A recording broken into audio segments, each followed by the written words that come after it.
Good day. Today is June 9th, 2021. I'm Derek Philibrandt. Welcome to The Pipeline, joining you live from the Calgary offices of the Western Standard. I'm joined today by Western Standard news editor Dave Naylor. Good day, Dave. Hello, Derek. And joined by the always sunny and happy Corey Morgan. Hey, Corey. Hey. Oh, I think you're going to tell me off. Not yet. We'll see what we get into. You have to forgive. I think there's something a little up with our video quality today. I'm not sure what that is. But well, thank you very much for joining us. Before we begin, we want to thank our Western Standard members. We're very grateful for your support. If you want to support bailout-free Western media, go to westernstandardonline.com/membership. Become a Western Standard member and try it free for 15 days and see if you like it. If you don't, you can cancel. I'll be sad, but you'll have $10 more a month. Also, today's show is brought to you by the Canadian Coalition for Firearms Rights. Nobody works as hard as the Canadian Coalition for Firearms Rights for your right to own and use firearms. Check out the CCFR, what they're doing by going to firearmsrights.ca and clicking Why Join Us. Today's show is also sponsored by Resistance Coffee. Are you sick of supporting companies who like to forward some of it on to the latest woke cause and virtue signaling? Well, no virtue signals from Resistance Coffee Company, except Resistance Coffee, and as you can tell from the logo, guns. Everybody with guns likes to sponsor us. They do. Resistance Coffee takes 10% of their profits and pass it on to causes that support your constitutional rights. Things like firearms and free speech. So be sure to check them out. Go to resistancecoffee.com, use promo code Western Standard, that's one word, Western Standard, to get 10% off your first order. Well, we're going to jump into it now. We've got new polls continue to show the development of what appears to be a three-party system in Alberta. You know, in 2019, much to my chagrin at the time, it was a two-party system. Everyone else was completely frozen out. We've seen this changing over time. You know, the NDP is relatively static from where they were in both 2015 and 2019. The big difference is on the right. The UCP seems to be, the United Conservative Party, not so united. Wildrose was at 9%. When we polled in early January. That was up to 16% when we had a poll done with Main Street Research a few weeks ago, and now 20% from an Angus Reid poll released today. Dave, why don't you run us through the numbers? You just did. Well, give us more numbers. I'll give you more numbers then. Yeah, the big headline from this poll, Derek, is the doubling of support from for the Wildrose. 1 in 5 Albertans now say they are willing to vote for the whip, as you said, up 9%, from 9% to 20% since January. It's really an incredible, more than doubling. And it shows the frustration on the political right side of the spectrum, where frustrated UCP members upset over Premier Kenney are obviously leaking towards the Wildrose. There's a lot of leaks from the UCP. Yeah, leaky ships. With the three-party system, as you said, and the Wildrose at 20%, there's no doubt now if that stays, they will win seats in the 2023 election. And instead of just having two parties in the ledge, it looks like we could have three. You know, it invokes all sorts of interest from who's going to join who to get bills passed, and because I don't think Notley's got enough yet for a majority win, and so you could see some even more exciting politics in Alberta in the future. Corey, we've discussed this before. I mean, this has been the most underreported story in Alberta from the mainstream media for a long time. A lot of the pollsters refused to even poll Wildrose, even when they were 10, 12%. In other polls, there'd be the other party option would be consistently the third biggest option in the province, and most pollsters had very little interest in figuring out who that was. We've been polling with Main Street, very consistently showing a very strong third place party that cannot be ignored anymore. Angus Reid seems, if I could be mistaken, but I think this is the first time they've even polled for it, and it's their biggest result yet.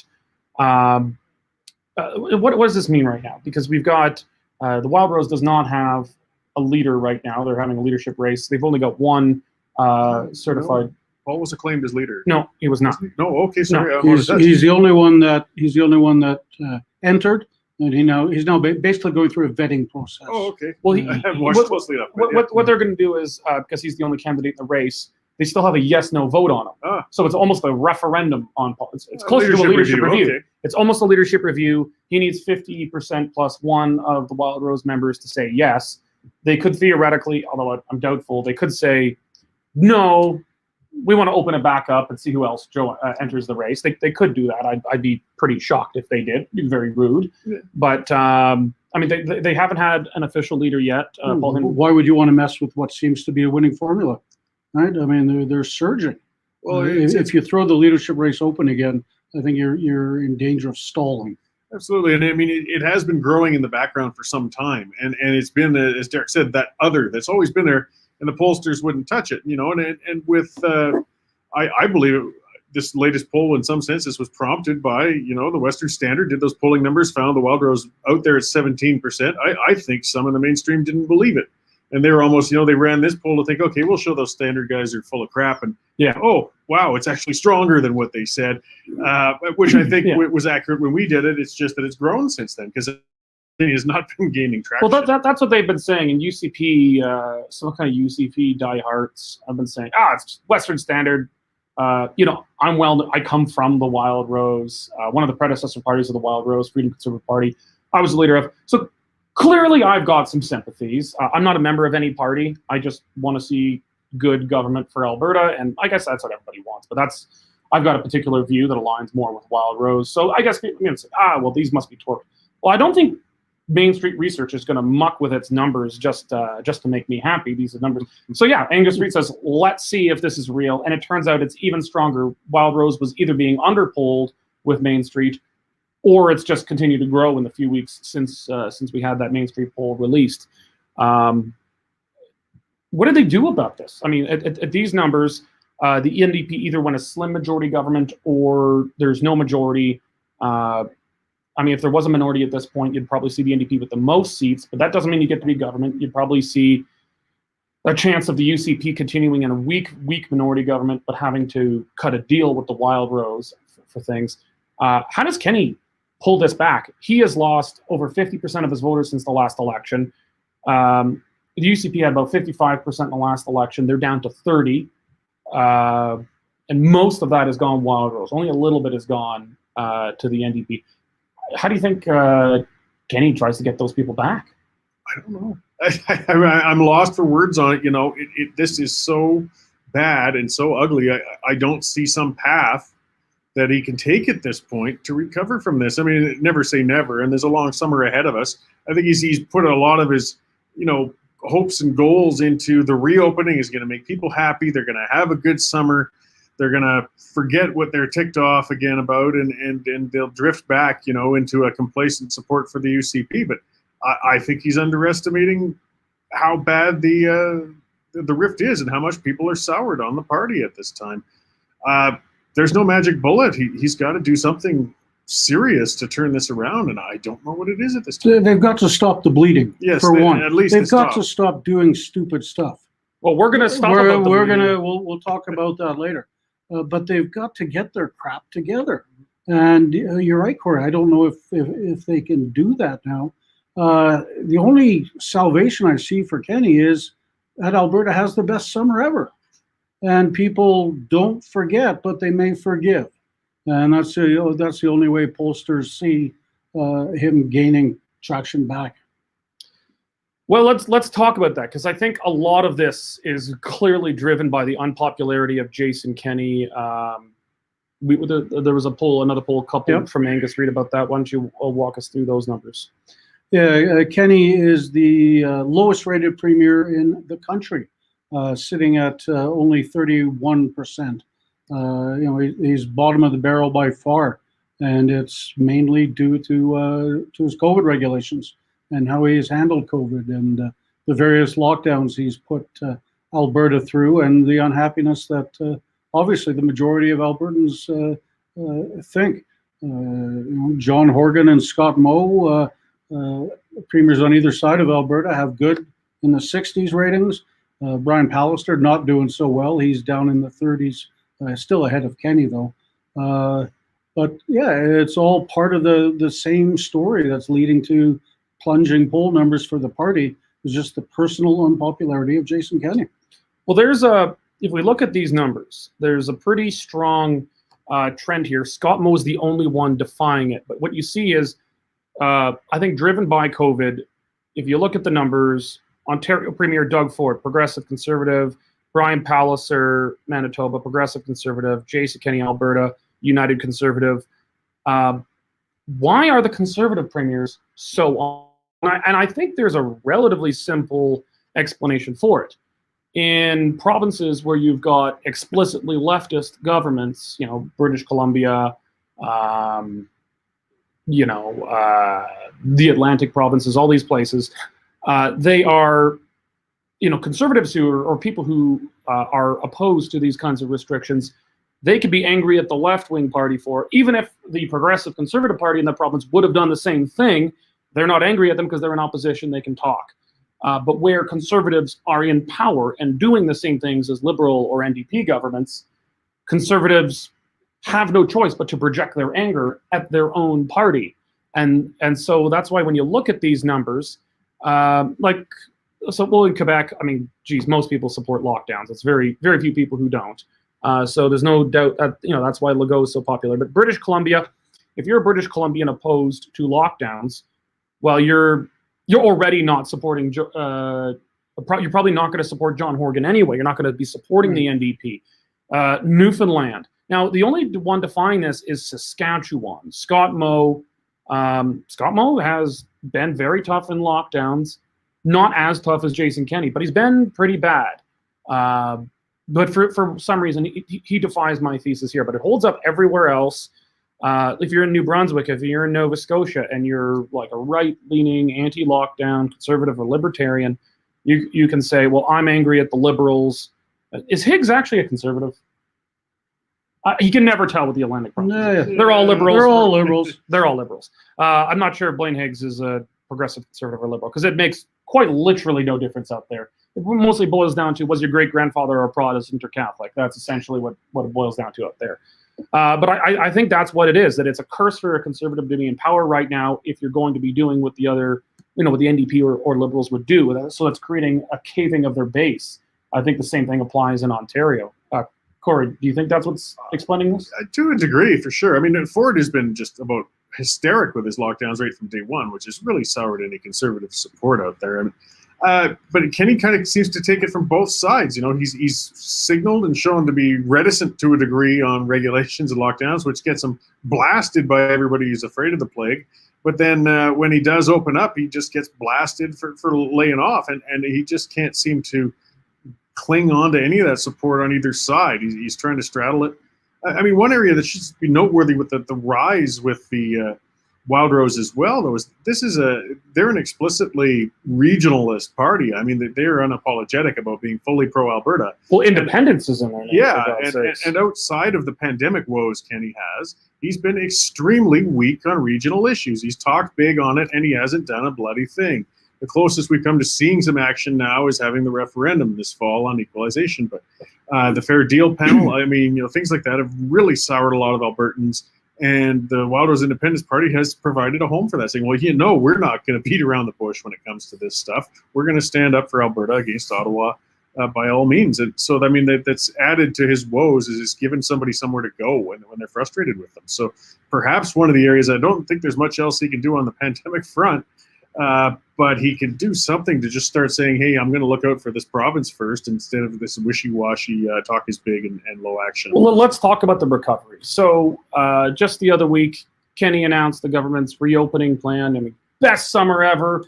He was already so wildly unpopular, particularly with his own base, or formerly his base, that there was already, I think, a very narrow path back to recovery to win these people back. If he doesn't win these people back, it doesn't matter if he wins everybody back that he's lost to the NDP. He still loses. He's got to win back Wildrosers or he's toast. So he had a very, very narrow path back, if it was possible at all. And I mean, I had a couple of bets going. I didn't think he could do it because it required precise, perfect execution, and that's just not really possible. You know, as they say, no battle plan survives contact with the enemy, and you're gonna make contact. And then Sky Palace dinner. I mean, as you said, Dave, I mean, they've got to stop making stupid mistakes. And this was a massive, stupid mistake. Kenney and his Twitter minions, who get paid hundreds of thousands of dollars a year to troll, they said anybody who's upset over this is just a socialist. You're idiots. They broke no rules. Well, that turned out not to be the case. We did a fact check on this. Dave, tell us, did Jason Kenney, Jason Nixon, Tyler Shandro, Travis Taves, and I think 4 other people run us through the fact check? They denied they broke the rules, till they're blue in the face. Tell us what the fact check said. 26 separate violations of COVID regulations, Derek. 26, from socially distancing to going in and out of buildings.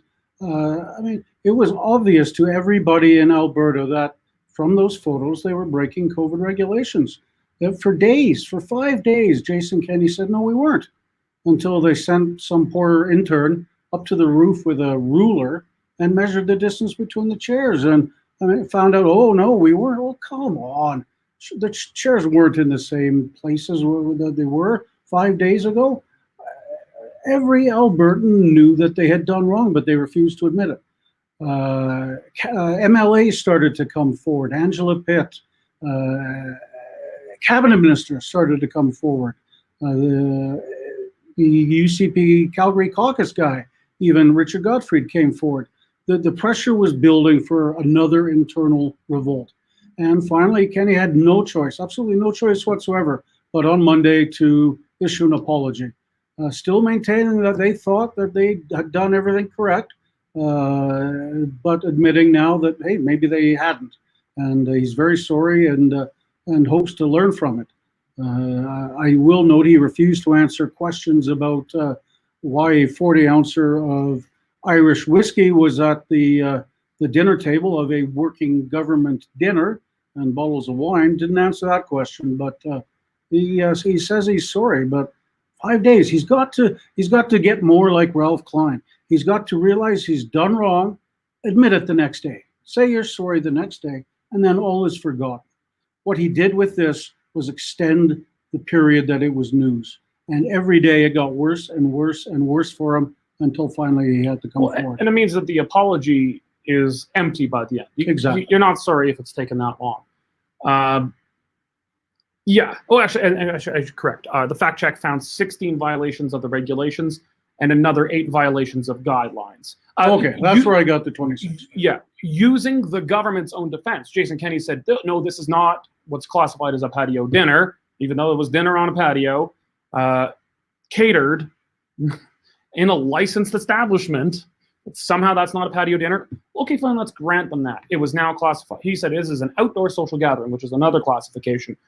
And so that's where we found, fine, if we grant you, which we don't, if we grant you that this is an outdoor social gathering, you still violated the regulations, your own laws, that you throw people in jail over, that you barricade churches over, that you seize businesses over. You have 16 counts of violating the regulations and another 8 counts of violating the guidelines. I mean, and this comes after, what some call Aloha Gate, Western Standard we call the Snowbird scandal, where MLAs and ministers were flying, they lock Albertans down and then they muck off to Hawaii and Mexico where there's no lockdowns whatsoever. Lockdowns are good enough for Albertans, enough for them. And they handled it the same way. This comes out, they dismiss it. Anyone who's upset is a socialist. The people who are most upset are people who are against the lockdowns. It's their own base, or formerly their own base. Those are the people who are most upset. The NDP are going to hate you no matter what. Who cares if they're angry? But people who oppose these lockdowns, who oppose a lot of these restrictions, they're saying, well, of course you should be allowed to have dinner on a patio. You should be able to drink scotch and wine on the patio. Why can't I? And that's why this cuts so much. Yeah, you need a couple of errors. I mean, the first one was just you're having a good week, and it's just like it seems that you hate to have a good week, and you just did something stupid, and it was stupid, so avoidable.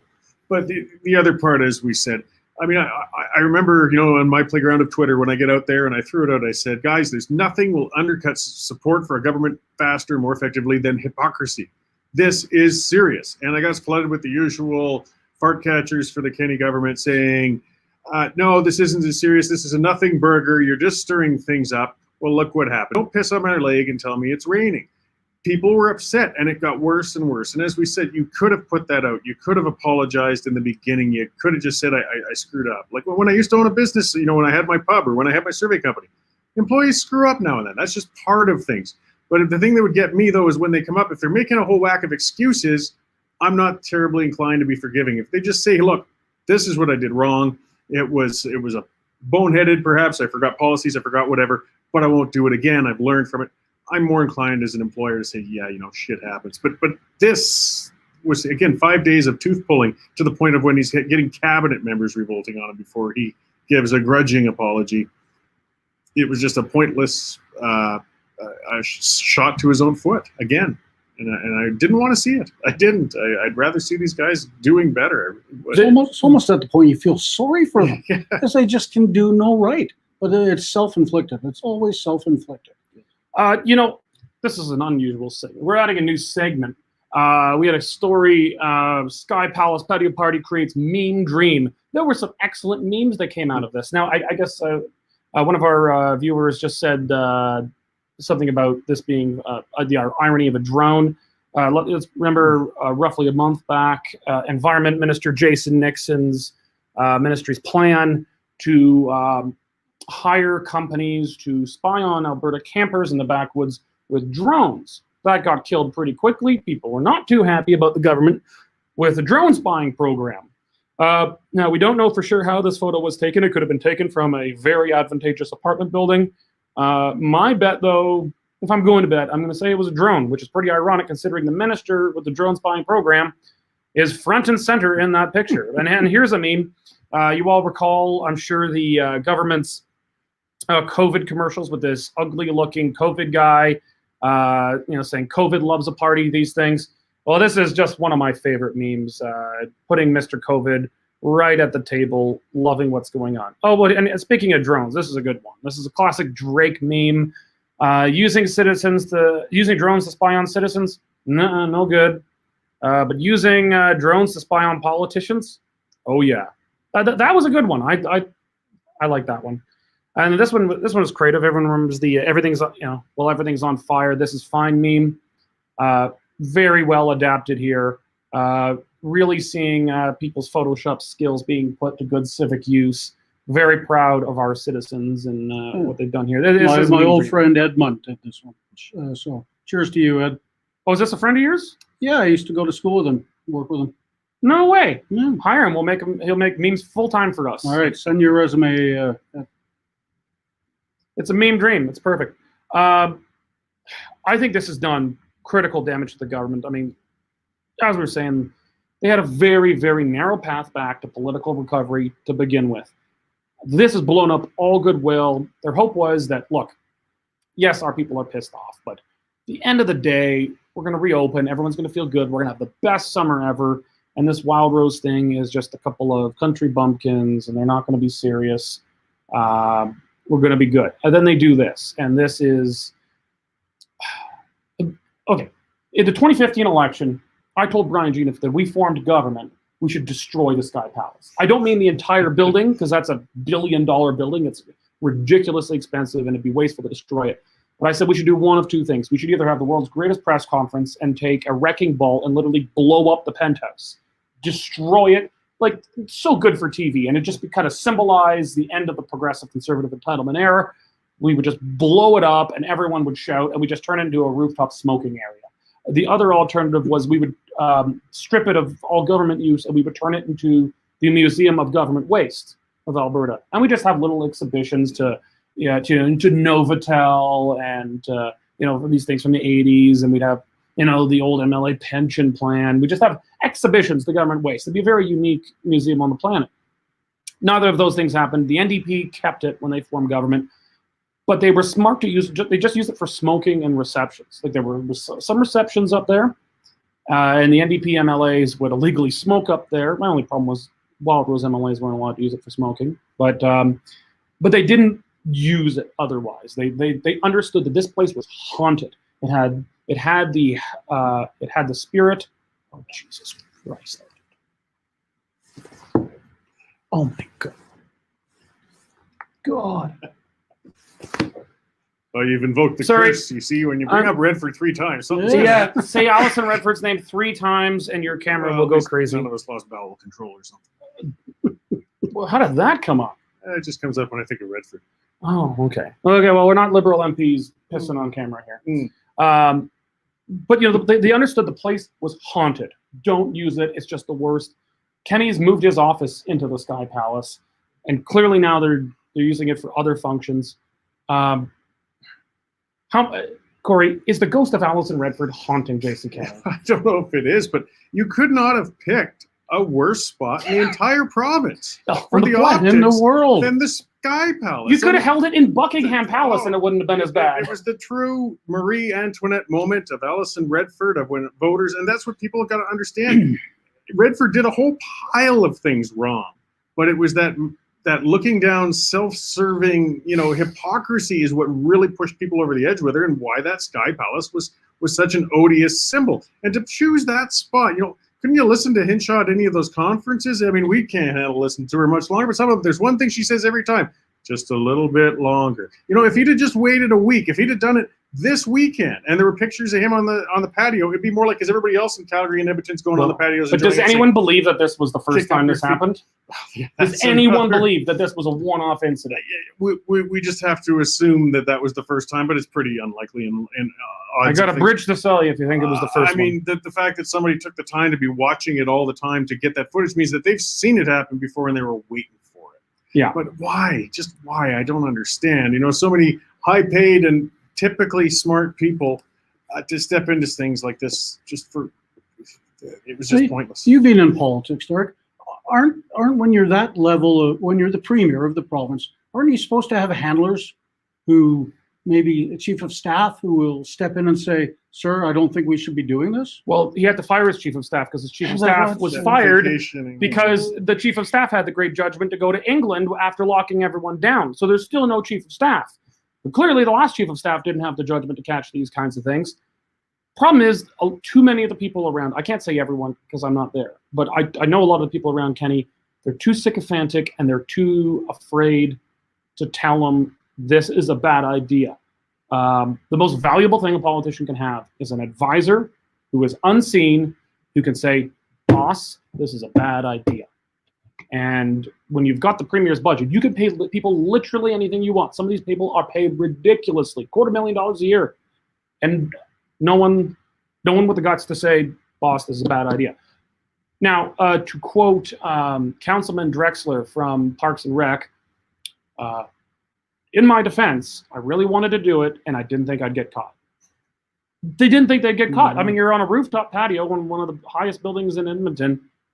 I mean, who knew that there'd be a drone surveillance program in the area? I think politicians now have to get in the same mindset as police officers, that anything they do in the public is going to be filmed. Everybody's got cell phone cameras. Everybody's got some sort of way of recording things. So surely every time Jason Kenney goes in the public, he's got to think, okay, whatever I do is being filmed, and act accordingly. Well, and then when we're suffering, it's a matter of, then at the very least, we want to know that you're living in the same situation that we are. When you're making the same sacrifices, when you're doing these things. We're all in this together. And we were chided. I mean, that's what got my back up, because I don't like being chided by anybody. But I remember those speeches from Kenney when infections were going up, telling us all, cut it out. And he was pointing out, we're going to crack down on businesses that have regulations and so on that have actually been following the rules, and we're going to shut them down because, and what he was saying was, well, this is happening during private gatherings. This is happening. You're at the rodeo. These people are selfish. Yes. These people are selfish. This is disturbing. I mean, I think a genuine apology is owed, but I do not think it's forthcoming. Well, we've got as much of an apology out of them as we're going to, and it as we've said, it should have happened the day after. They should have realized just what they stepped into, and they didn't even realize. Obviously, well, their plan was to gaslight their way out of this. They just outright bald-faced lied. They knew they broke the rules, even if it was an outdoor social gathering and not technically a outdoor patio dining. They knew they were breaking the rules. The problem is, if you're going to gaslight people, if you're going to lie, you have to have some political capital to spend. They had no political capital to spend. They were already in deficit. Now, the government's headed for political bankruptcy. At this point, they just do not get the benefit of the doubt. So if you screw up, you're not going to be able to lie your way out of this. You're going to have to just eat it. And it's taken an already tense caucus and made more of them come out. As I said, you can't just start booting everybody out when they speak contrary to his appearances. You know, when Leila here came up, she spoke about that, but also, well, since I'm beating on him, let's go after his talk about, the cancel culture too, because, and this is just pure speculation on my part, but I think people perhaps are starting to position themselves for their leadership runs. And that's when you're getting to the point now, the unofficial leadership race is starting to happen behind closed doors. Well, we'll wrap up with this about, can he survive his leadership? For the longest time, the discontent in the party and then in the caucus was on the right side of the party. It was Wildrosers, libertarians, people who are opposed to lockdowns. Now you saw Richard Godfrey, you saw Leila here. Both of them are on the left wing of the Conservative Party. Leila here's attack over the Sky Palace thing. I mean, I suppose she was correct, but she was not angry on the hypocrisy of being anti-lockdown. She is extremely pro-lockdown. And then she piled on about how she supports essentially cancel culture and we should be toppling statues. I mean, there's always room for a red Tory in the leadership race. I'm not sure about having a full-on socialist, but I don't know if she's quite that far. But we could debate that when the leadership starts. Yeah. Well, I mean, like having an explicitly pro-cancel culture candidate is pretty strange for an Alberta Conservative Party. Yeah. But yeah, you're starting now to see people on the left side of the UCP cracking with Jason Kenney's leadership. This means he's losing on both sides, because until recently he was able to hold on to that, in relative sense, left side of the Conservative Party, the center, mushy red Tory center. That's been his base of the Conservative Party. The media don't seem to understand that, but that actually has been his most loyal supporters. They tend to value power and staying in power more than any of these issues. But they're cracking now too, possibly because they're seeing that if he remains as leader, they're going to lose the next election. They're looking out for their own seats now too. So yeah. Okay, let's do over/under. Over/under. Kenney stays as premier until the next election. 50-50. Okay, yeah, but you have to give me over/under. Over. Over. He stays. Stays. Kenney stays until the next election. Over/under. Under, but I'm looking at 40. So 60-40. 40. But on the yes. I'm gonna say over. I think he stays to the next election, regardless of how bad it goes. I think he believes himself that he is the only man capable of governing Alberta, and so any arguments to him, like if they sit him down and say, "Boss, you got to go for the good of the party, for the good of the province," I don't think he views staying as narcissistic. I think he thinks he is the only guy who can do the job. So I think he stays no matter what, but I think he loses. I think he's going to lose the general. So there we go. Well, that's it for today. We want to thank all of our Western Standard members. If you're not a member of the Western Standard yet, you need to support bailout-free Western media. Go to westernstandardonline.com/membership. Get a membership. Try it free for 15 days. See if you like it. Today's show was also sponsored by the Resistance Coffee Company. Resistance Coffee is not taking your any of your profits and turning around giving it to Greenpeace or anything like that. They turn around and give it to organizations fighting for your constitutional freedoms. Go to resistancecoffee.com and use promo code Western Standard to get 10% off your first order. One of Corey's viewers actually used it and loved the coffee, right? That was Ben. He ordered, you had it lined up. He sent a picture at 6 different bags because they've got all different brands. I mean, one's Liberal Tears for their medium roast. They have Empty Promises for the decaf. They got Defund the CBC. They've got Tree Hugger for their organic roast. So they've come up with some creative names, and what's quality coffee. And so Ben, proudly ordered a whole bunch of it. And of course, he got 10% off for using the Western Standard. And then 10% of that is going to go towards, good causes like the JCCF and other things that Resistance Coffee funds. So it's all win. There we go. Today's show, speaking of other good organizations, today's show is also sponsored by the Canadian Coalition for Firearms Rights. The Canadian Coalition for Firearms Rights really does some great work fighting for your right to safely own and use your firearms and protect your constitutional property rights. Check out what the Canadian Coalition for Firearms Rights is doing by going to firearmsrights.ca and click Why Us. I'm serious. You should really do it. Even if you don't own guns, everybody, well, not everybody should own guns, but everybody I know should own guns. So that's it. Thank you very much for joining us today. God bless.